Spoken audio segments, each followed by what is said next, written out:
La chimiothérapie fait partie de l'arsenal thérapeutique contre les cancers. Elle consiste à détruire les cellules cancéreuses. Elle s'associe le plus souvent à la chirurgie et la radiothérapie qui sont des traitements de la maladie locale.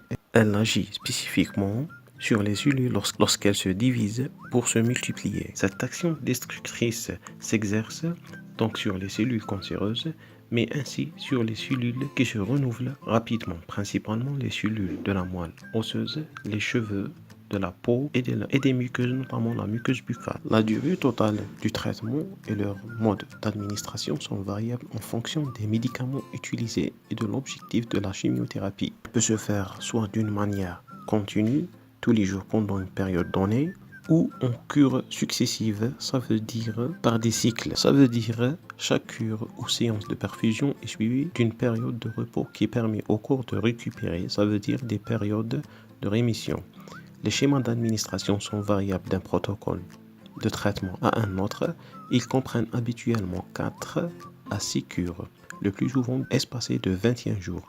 Le traitement s'échelonne donc souvent sur une période de 3 à 6 mois. Et il existe deux types de chimiothérapie. Une chimiothérapie dite néoadjuvante, lorsqu'elle est commencée avant une intervention chirurgicale ou une radiothérapie. Son but est de faciliter l'opération en diminuant préalablement le volume de la tumeur ou d'augmenter l'efficacité de la radiothérapie. La deuxième, c'est la chimiothérapie adjuvante.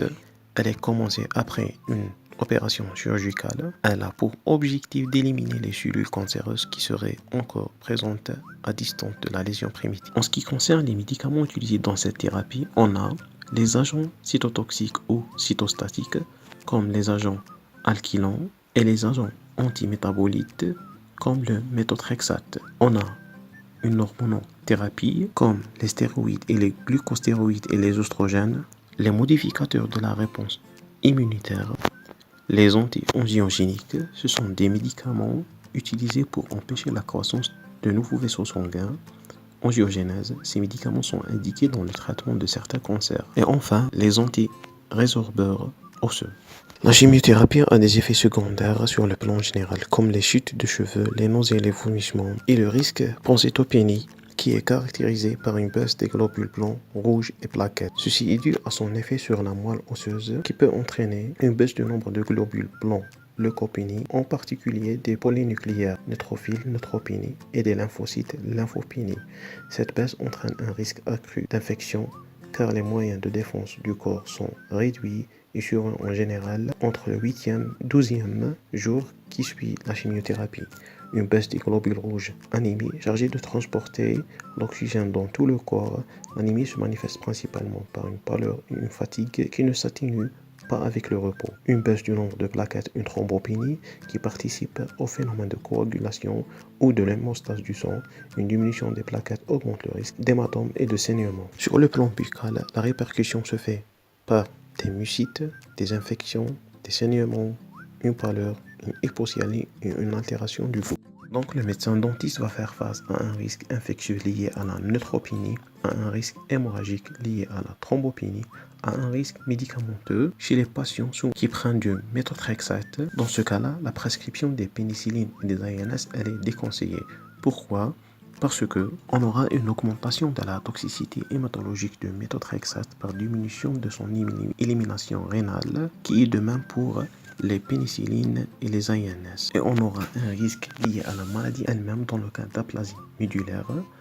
Et pour le risque anesthésique, elle est absente. La prise en charge de ces patients par le médecin dentiste avant de commencer la chimiothérapie va intéresser le dépistage des foyers infection par un examen clinique minutieux et un bilan radiologique, la prévention par l'enseignement d'une hygiène bucco-dentaire et l'information sur les effets indésirables du traitement au niveau buccal, les soins par élimination de tout foyer infection bucco-dentaire actif ou potentiel, suppression des éléments traumatiques dentaires et prothétiques et avulsion des dents lactéales mobiles. Et bien sûr, le suivi régulier tous les 6 mois.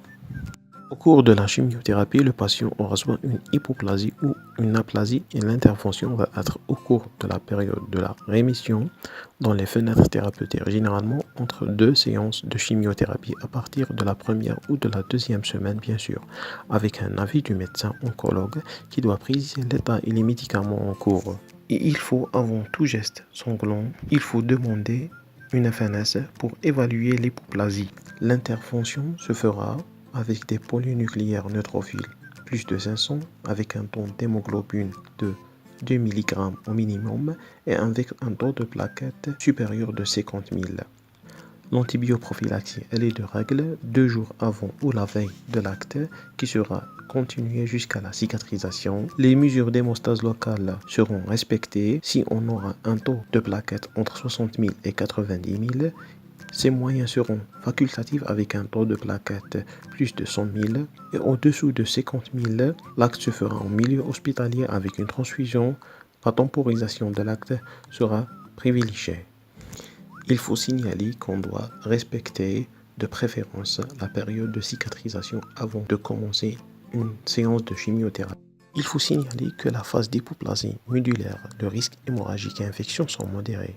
L'intervention sera à main forcée sur les foyers aigus comme les drainages des cellulites, les extractions, les douleurs non contrôlables par les antalgiques et bien sûr sous couverture d'antibiotiques et un culot plaquettaire. Pour les foyers latents, l'abstention thérapeutique est de règle jusqu'à la phase de rémission ou à la phase de latence entre 2 cures de chimiothérapie. Pour la phase d'aplasie médulaire, l'abstention thérapeutique est plus qu'une attitude de prudence. Les foyers infectieux aigus doivent être refroidis et contrôlés par une antibiothérapie jusqu'à la phase modérée ou la phase de rémission. À la fin, la surveillance post-thérapeutique doit être assurée pendant toute la durée de la maladie et de sa prise en charge. L'apparition d'un foyer bucco-dentaire doit faire l'objet d'une prise en charge précoce par un traitement conservateur avec les moindres risques et l'avantage de pouvoir conserver l'organe dentaire. La motivation à l'hygiène doit intervenir à chaque contrôle. Le patient doit maintenir une bonne hygiène bucco-dentaire.